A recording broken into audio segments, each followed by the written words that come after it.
Dinala si Jesus ng mga sundalo palabas ng lungsod. Ipinapasa nila kay Jesus ang kanyang krus papunta sa lugar na tinatawag na lugar ng bungo, na sa wikang Hebreo ay Golgota. Doon nila ipinako sa krus si Jesus, kasama ng dalawa pa.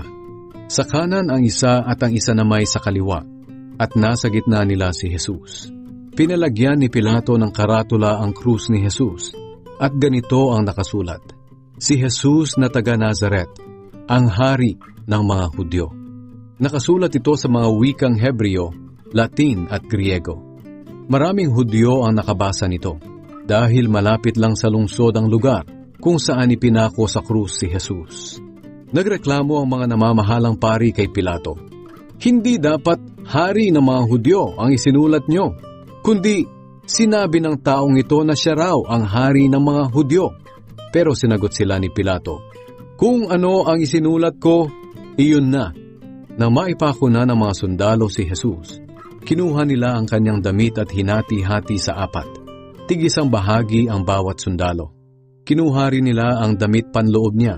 Hinabi ito ng buo at walang tahi o dugtong. Sinabi ng isang sundalo, huwag na natin itong paghatian. Magpalabunutan na lang tayo kung kanino ito mapupunta. Nangyari ito upang matupad ang sinabi sa kasulatan. Pinaghati-hatian nila ang aking damit at nagpalabunutan sila para sa aking damit panloob.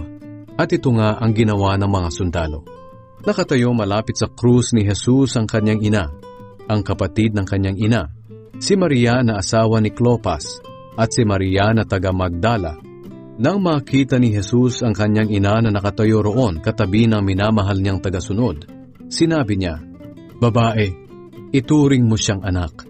At sinabi naman niya sa tagasunod niya, ituring mo siyang ina. Mula noon, tumira na ang ina ni Jesus sa tahanan ng tagasunod na ito.